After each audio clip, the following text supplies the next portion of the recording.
U-boats, Germany's undersea weapon and the evolution of a strategy and the rise and fall of a naval empire tool. Introduction: the undersea idea that terrifies empires. Few weapons have reshaped modern warfare as brutally as the German U-boat.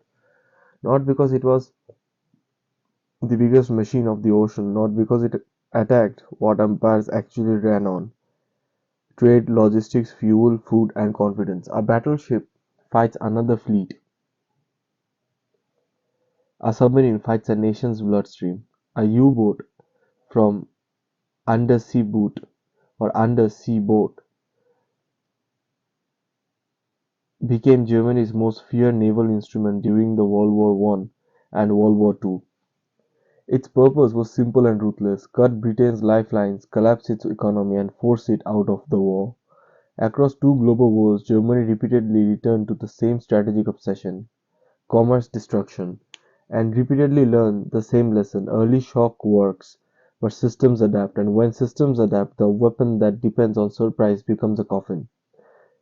Today, I'm going to be discussing the content on U-boats development from its early prototypes to mass production war machines, explaining how unrestricted submarine warfare emerged as Germany's chosen strategy, and how the Allied countermeasures, convoys, intelligence, and submarine warfare technology eventually turned the U-boat campaign from a menace to mass attrition.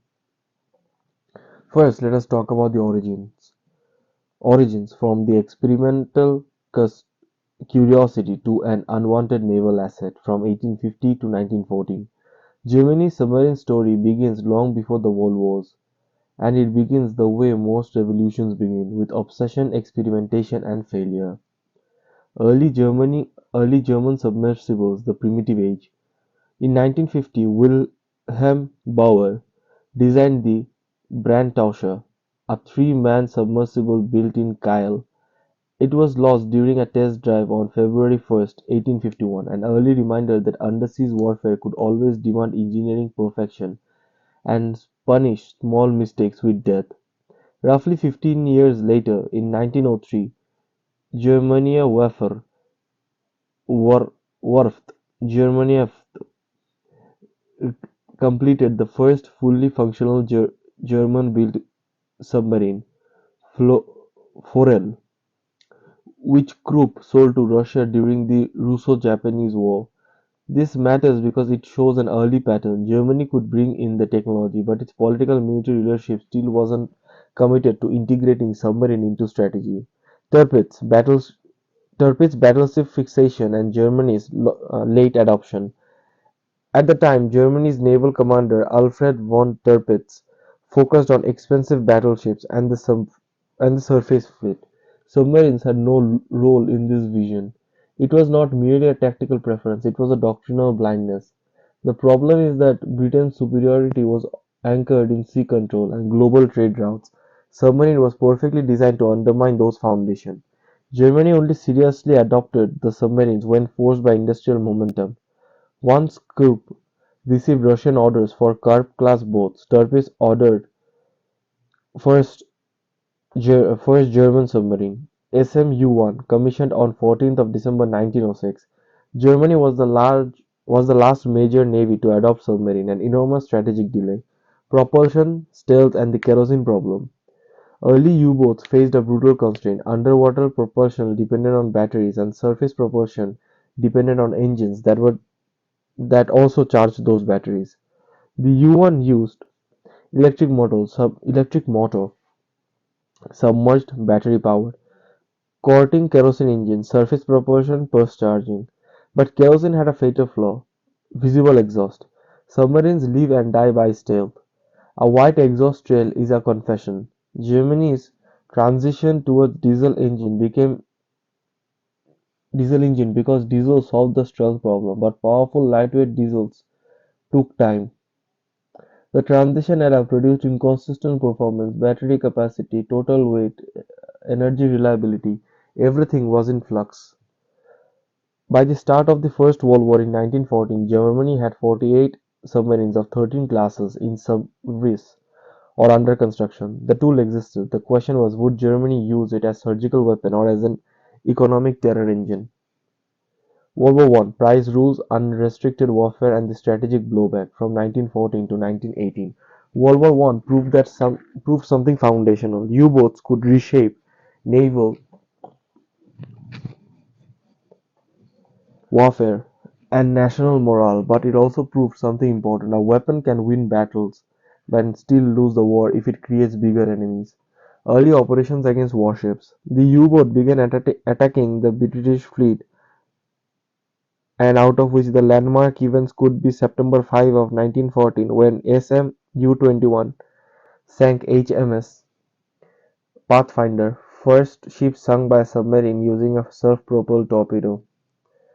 On September 22, 1914, U-9 sank three British armored cruisers HMS Abolkreed, Cressy and Hogg. This forced the British Grand Fleet to withdraw to safer waters. The psychological shock was enormous. The traditional rules of naval doctrine were being rewritten by invisible predators. Price rules, the early constraints. When attacking merchant ships early in the war, U-boats followed price rules: stop, inspect, remove the crew, then sink. This was slow, dangerous, and self-defeating. Submarines are not meant to linger on the surface like polar inspectors. Only 10 merchants were sunk this way before policy shifted. Why Germany chose unrestricted submarine warfare. On land, Germany's hope for a rapid victory collapsed into stalemate. On so Germany looked for a lever that could break the deadlock. The plan was starve Britain by attacking shipping around the British Isles. In February 1915, Germany began unrestricted attacks, but this created diplomatic explosions, especially with the United States. The sinking of major liners, including RMS Lusitania, Lusitania, with American deaths, triggered outrage. Germany stopped and restarted policies multiple times because the strategic logic was strong but the political cost was severe. 1915 campaign halted due to US pressure. 1916 restricted, then renewed unrestricted operations in the Mediterranean. In February 1, 1917, Germany restarted unrestricted submarine warfare around the British Isles fully, gambling it would break Britain before US could meaningfully enter. The fatal trade, convoys and the US entry. In 1917, the campaign initially succeeded, sinking over 500,000 GRT per month.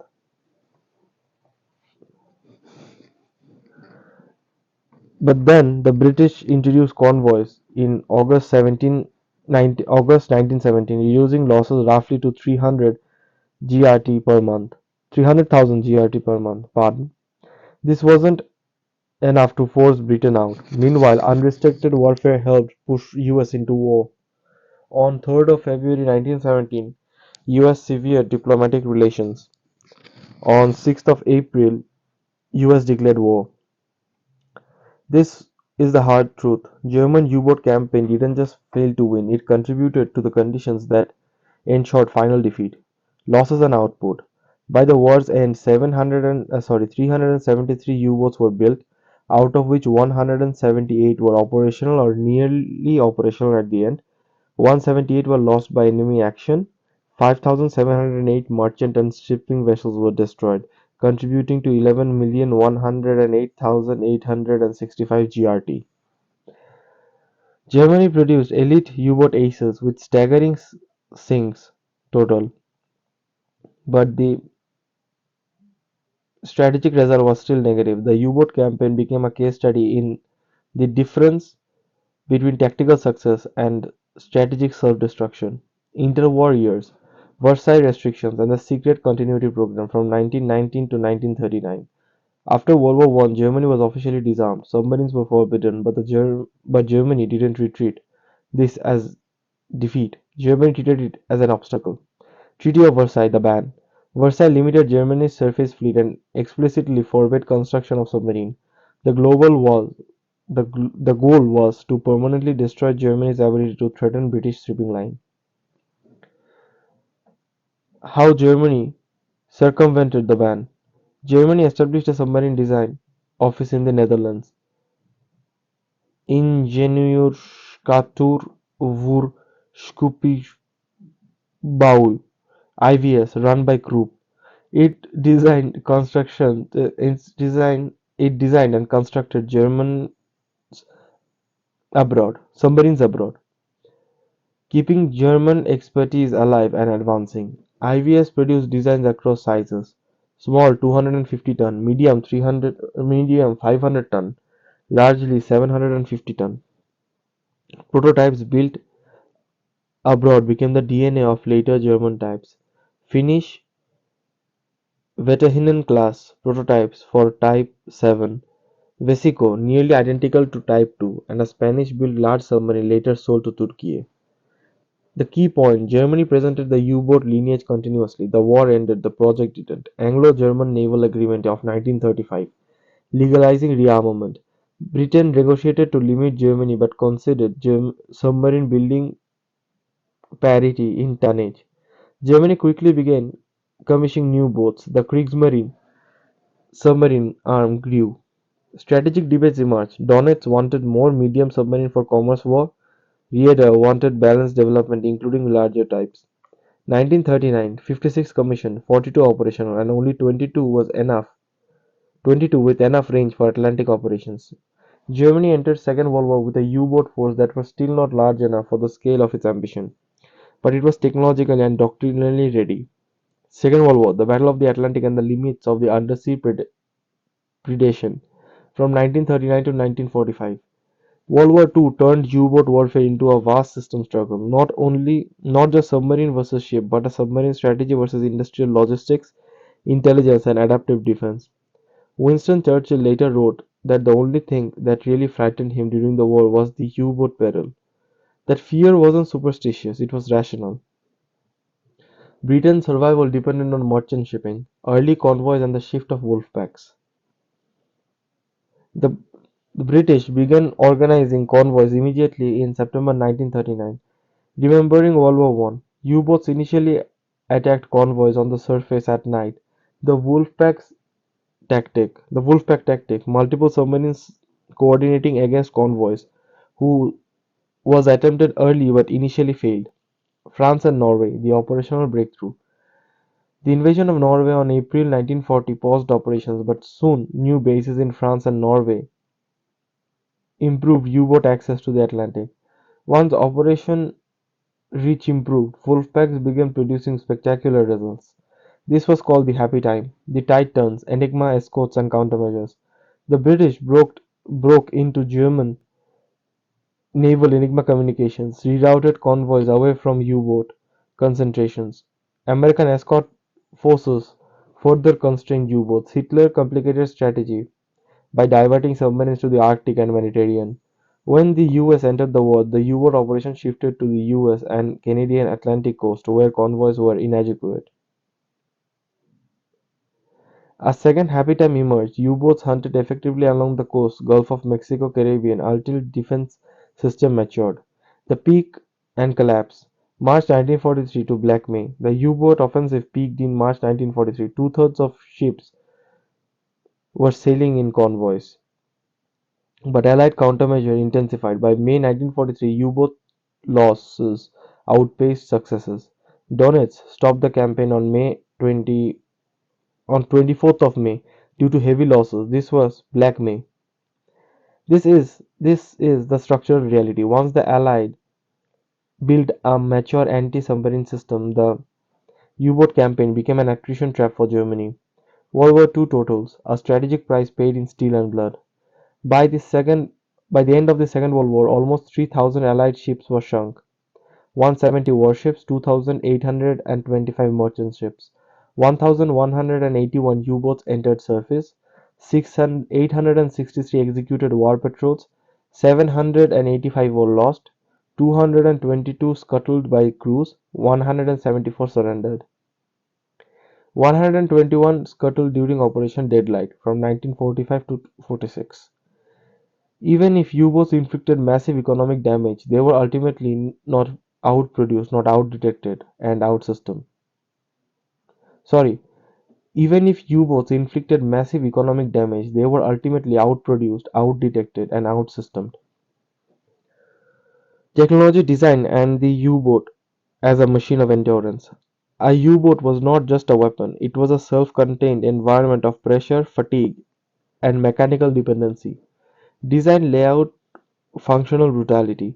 The typical U-boat layout included bow torpedo room, also cramped, sleeping quarters for low crew, hot bunks, officers' quarters and battery compartment below, control room with periscopes and diving controls, conning tower for attack calculations and periscope use, aft quarters for galley, toilet and battery compartment, diesel rooms, air intake pipes, exhaust mixed with seawater, motor room with electric motors and battery driven that could also act as a generator. Key World War II improvements.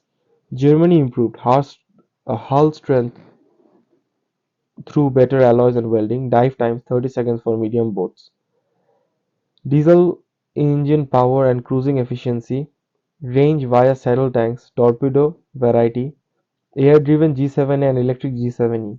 Later war innovations, water turbine, electroboats and scholar shell.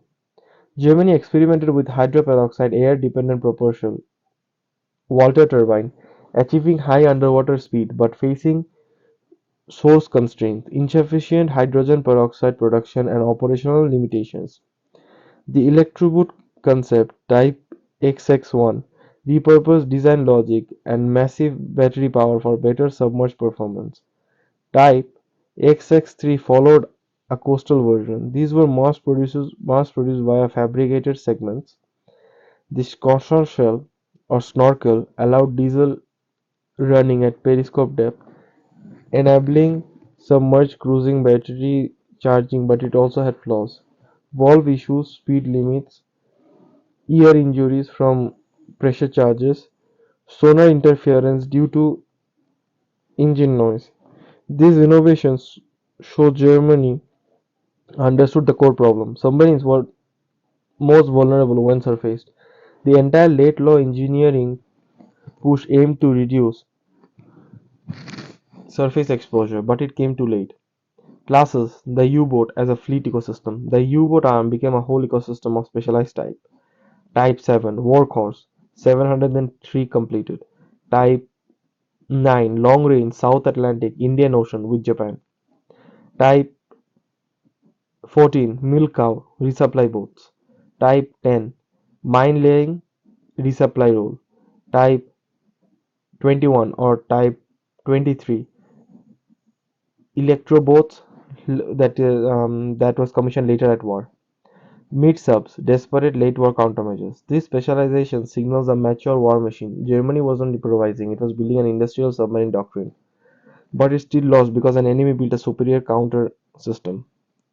Post-war continuity. The U-boat tradition after 1945. Even after Germany surrendered, the submarine tradition continued under West Germany. The Bundesmarine, once allowed by NATO-era agreements, design included Type 201, Type 202, Type 205, Type 207, Type 207. Exports focused Type 209 and variants, advanced Type 212 with air-independent propulsion with hydrogen fuel cells. This post-war evolution shows the German U-boat was never just a Nazi-era tool. It became a lasting German engineering lineage, refined under new political constraints. Conclusion: the U-boat lesson. Shock wins moments, system wins war. The U-boat story is not just a naval story, it's a lesson in power and system building. A disruptive weapon can terrorize an empire, but terror isn't victory. Unrestricted Unrestricted warfare created strategic backlash, especially in World War One, turning neutral powers into enemies. Convoys and coordinated defense neutralized submarine advantage, proving that logistics is a system problem, not a ship problem. Germany adopted technology. Germany adapted technologically batteries, snorkels, electroboats, but adaptation came late and could not overcome industrial and intelligence superiority. The U-boat campaign became a war of attrition Germany couldn't win, because it lacked the production and strategic freedom to sustain losses. U-boats were brilliant instruments of prediction, but in the end, prediction failed against a well-defended supply network. Britain survived because it protected the bloodstream. Germany lost because it could not sever it before the war reorganized to defend it. Before the world reorganized to defend it. This is the last truth about U-boat warfare. The ocean doesn't reward cleverness forever. It only until the other side builds the system that kills it.